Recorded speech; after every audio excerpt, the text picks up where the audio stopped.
There will be phases in life when you feel like you are always standing on the sidelines of relationships. You give a lot, but receive very little. You try to show up, try to prove yourself, try to become important in someone's eyes. But the harder you try, the smaller your worth seems to become. It's not because they are indifferent, but because you have forgotten how to put yourself in the right place. You revolve around them too much. You hold on to things you don't need to hold on to. And gradually, you become the person waiting instead of the person who is chosen. The truth is, no one naturally becomes a priority in another person's life. Worth is not born from how good you are, but from how you maintain yourself, how you live, and how you enter this world.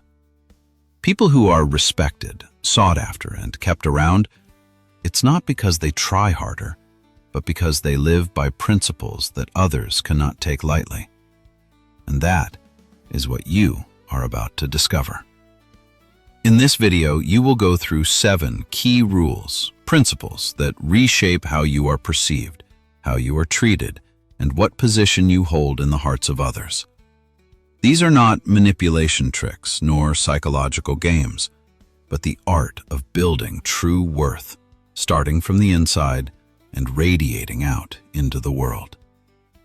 There was a time when you felt undervalued. You wondered why the things you gave were not appreciated. You craved to become a version of yourself that was more resilient, calmer, and deeper. If you are ready to reclaim your position, stay until the end. And if these things resonate with you, leave a comment and hit subscribe, not for me, but for the moment you decide to put yourself first. Rule 1. Don't make them the center of your life. One of the mistakes that makes you lose your value the fastest is putting someone else in the central position, a position that belongs only to you. When you let your emotions, time, and goals revolve around them, you are no longer living your own life. You are living someone else's life. And from that moment, the balance of respect begins to tip. People do not cherish what is dependent on them. What they respect is what stands firm without them. When you let someone become the axis of your emotions, you are like an unlocked door. Anyone who walks in can define who you are. When they are silent, you become anxious. When their tone changes, you doubt yourself. When they pull back, you unconsciously step forward. And then you wonder why you are no longer valued. It is because you have given away the power to define yourself to others. People who weigh any relationship share one characteristic. They do not seek a position in someone else's life by losing themselves. They do not enter to fill someone else's void. They enter as a complete world. This is not coldness. This is inner discipline. The discipline is not to entrust your worth to fleeting emotions. The discipline to stand firm even when no one is standing beside you. Marcus Aurelius once wrote in Meditations, "You have power over your mind, not outside events." The Stoic does not give control of themselves to any outside gaze or reaction. They understand that when you master your inner self, no one can minimize you just by their attitude or silence. So what do? You pull the center back to yourself. Build a life with its own axis, habits, goals, principles, boundaries. Show others that you are a complete world. They can step into it, but they cannot take over its center. When you stand on your own side, the world is forced to look at you differently, not because you swayed them, but because you have decided who you are. Rule 2. Create your own happiness. No one can become a person of substance when their emotions are in the hands of others. If your joy relies on someone else's attitude, attention, or affection, you don't just lose your emotions, you lose your self-sovereignty. And no one truly respects a person who is so easily controlled. Borrowed happiness is the most fragile kind of happiness. They care, you are happy. They are silent, you are shaken. They pull back, you break down. The thing that should rightfully be under your control is manipulated by others. That is not love. That is dependency. People are attracted to those who are self-sufficient, to those who possess an inner source of energy that is not begged for, not waited upon. When you can create your own joy, maintain your own peace, and stabilize your own emotions, you no longer carry the appearance of lack. You carry self-sufficiency. And it is this very wholeness that is the true appeal. The Stoic points out, only what is within your control has the power to determine your state. You cannot control the thoughts or choices of others, but you master your own mind, actions, standards, and habits. When you build a life that you genuinely enjoy, whether or not anyone is by your side, you change your position. You no longer wait for someone to bring you happiness. You step into other people's lives with it already in your hand. And that is what makes the world look at you differently. Where does all transformation begin? Build habits that make you stronger. Create small joys for yourself. Fill your life with things that belong to you. Goals, discipline, progress. Cultivate the ability to stand firm even when others change. And when you become the source of your own happiness, no one can pull you away anymore. You become the anchor. You don't need to be chosen, but you cannot be replaced. Rule 3. Be costly. Let them invest in you. One of the reasons you are undervalued is that you are too easily accessible. When you give away your attention, time, and energy too quickly, you are implicitly saying that you do not require much. And people instinctively rarely value what they acquire without effort. What costs nothing to obtain will not be preserved for long. This is not mere philosophy, but a psychological rule. Being costly is not about acting distant, but about living with standards. No one steps into your life by mere wish. No one receives your attention without carrying responsibility. No one is entitled to more than what they truly invest. It is this very reciprocity that creates your weight in every relationship. Marcus Aurelius wrote, "People are not disturbed by things, but by the views they take of them." When you treat yourself as something easily attainable, others learn to treat you as something easily acquired. When you maintain yourself as a value, the world begins to measure you with a different yardstick. People bond most deeply with what they have invested in. The time to understand you, the effort to be worthy, and the persistence to stay. Without investment, there is no appreciation, and no one can force others to value something they never had to work for. The Stoic spirit is clear. What is valuable must be guarded. Your energy is not limitless. Your kindness is not to be distributed carelessly, and your affection is not for those who only consume. Every day, cultivate 3 things. Observe actions before words. Give according to the other person's investment, and practice stopping before things that deplete you. Standards are built by habits, not by promises. Position is maintained by discipline, not by emotion. You do not wait to be chosen. You become something worth choosing. And from that place, every gaze changes. Rule 4. Don't always be available. There is a reason you are undervalued that you don't realize. You show up too quickly, respond too soon, and are available too much. When others know that all they have to do is need you, and you will immediately drop your own work to be present, you unintentionally show them that your time is not valuable. And what is not valuable, people never cherish for long. You are like a light switch right outside the door. With just the flip of a switch, you instantly light up. That light is useful, but because it is always there, people take it for granted. They get so used to it that they no longer see it. Only when the light bulb dies and the room is plunged into unexpected darkness do they realize how much they depended on it. The value of presence is like gold or diamonds, precious not just because it is beautiful, but because it is not easily acquired. If diamonds appeared on every street corner, they would lose all their appeal. People are the same. What is scarce is cherished. What is always available is forgotten. Marcus Aurelius once wrote, "Let your life be ordered from within yourself and not from outside events." This is the spirit of self-sovereignty. You live by your own rhythm, not allowing others to control your presence with a text message, a phone call, or an arbitrary wish. It's not that you are difficult to approach, but that you know time has real value and it belongs to no one but you.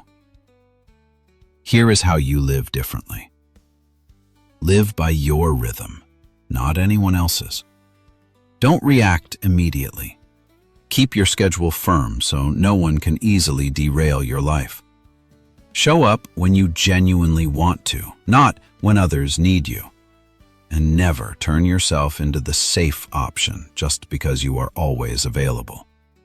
Attraction doesn't come from always being present.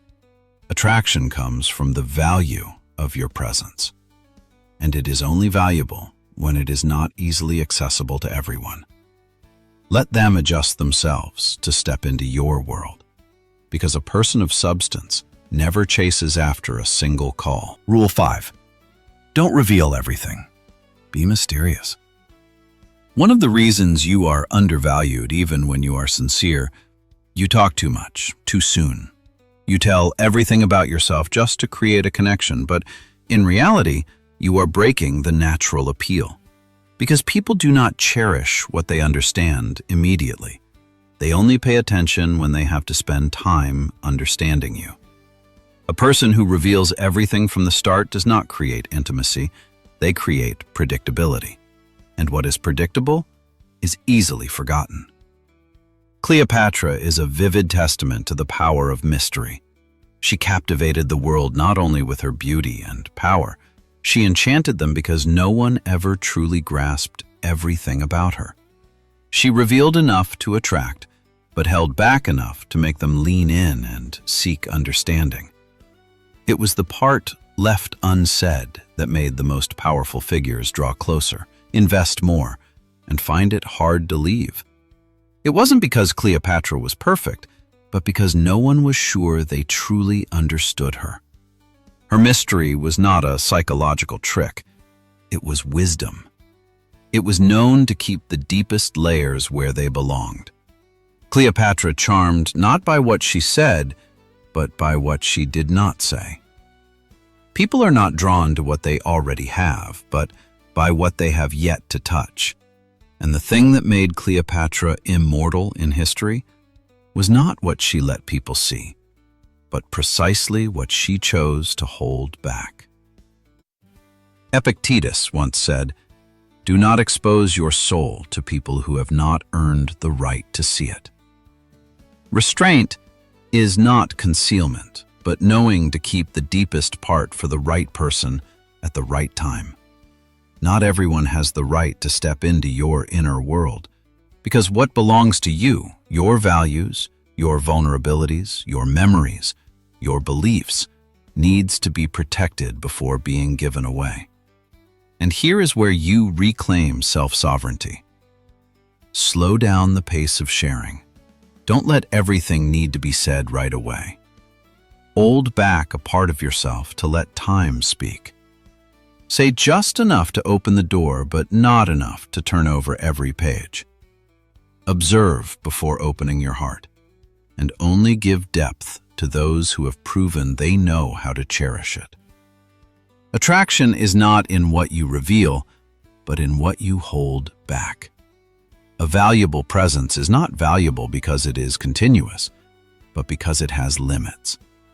When others know you are strong enough to walk away, they begin to hold on to you with respect, not habit. Rule 6. Create a fear of losing you. You are undervalued not because you are not good enough, but because others believe you will always be there, whether they try or put no effort into you at all. When your presence becomes the default, they no longer need to cherish it. They don't fear losing you, and people only truly appreciate something when they face the risk of losing it. Just enough absence, just enough detachment, just enough independence is what makes others change the way they see you. Think of someone in your life. Text them and they reply. Call them and they show up. Need them and they rearrange their whole day for you. But only when they text less, become busier, or cannot be available as before, do you suddenly realize that presence was never a given. Just a slight change is enough to make you pay more attention, because people always appreciate things more when they feel they could lose something. Epictetus once said, "Do not let what is not in your control hold your mind fast."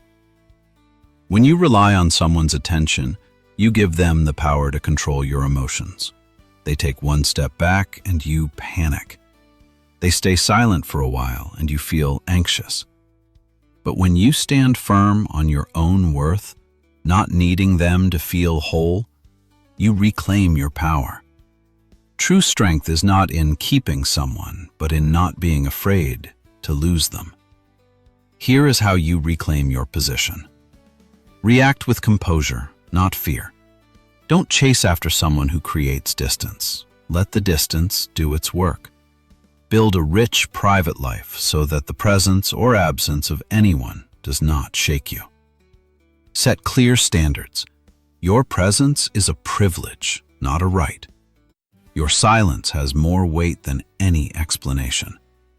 And when they realize you can walk away without looking back, that is the moment they understand that losing you is a price too high to pay. Rule 7. Be willing to walk away. There is a form of loss even more terrifying than losing someone. It is losing yourself in the effort to keep them. Many people are not hurt because others treated them badly, but because they stayed too long in a place they should have left. They endure, they suppress, they erode their self-respect just to cling to a relationship that no longer holds value. But here's the truth. No one respects a person who is afraid to leave. Because when you are not willing to lose them, you have placed yourself in a position where you can be easily disregarded. A clinging relationship is like a rope you grip too tightly. You think you are hurting because of them, but you are actually hurting because of the hand that refuses to let go. When you release it, you feel lighter. And they, the ones who took you for granted, are the first ones to turn back and look for where you are. Seneca once wrote, "We suffer more often in imagination than in reality." Walking away is not giving up. Walking away is an act of awakening. It is a reminder that your self-respect is more important than pleasing someone. A Stoic does not try to repair a rotten door. They move to another room to protect their peace. To apply this rule, you need to reset your balance of values. When you feel undervalued, pull back. When your words are no longer listened to, be silent. When your presence is taken for granted, leave the table. No anger, no argument. Simply walk away with the composure of someone who knows exactly what they deserve. And here is the ultimate truth that only those who have walked through hurt themselves truly understand. Sometimes what makes others wake up is not your effort, but the void you leave behind when you are no longer there. Timely absence has more weight than prolonged presence, and it is in the silence after you walk away that they truly understand the value of what they have lost. Finally, everything you have just gone through is not meant to turn you into a harder person, but to remind you to return to the rightful position where you deserve to stand. A person who knows their worth does not need to be loud, does not need to prove anything, and never has to beg for anyone's presence. They only need to maintain their standards, maintain their dignity, and the world will naturally revolve around that resilience. If there is anything worth carrying with you after this journey, it is this. You were not born to chase after anyone. Anyone who wants to be in your life must know how to give you respect. And if today you feel a little heavy in your heart, a little regretful, a little remorseful for putting the wrong person in the wrong position, that's okay. No one becomes the strongest version of themselves in just one day. But sometimes, one moment of awakening, like this very moment, is enough to change the entire path you will walk next. If these lessons have resonated with you, if you recognize a part of yourself in every rule, or feel that it is time to stand taller, clearer, and calmer, leave a comment. I want to hear you tell your own story. And if you want to continue accompanying me on the path of building inner strength, emotional discipline, and stoic composure, hit subscribe and turn on notifications. Not for me, but to mark the moment you choose to live up to what you deserve. Because sometimes, just one small decision is enough to change an entire life.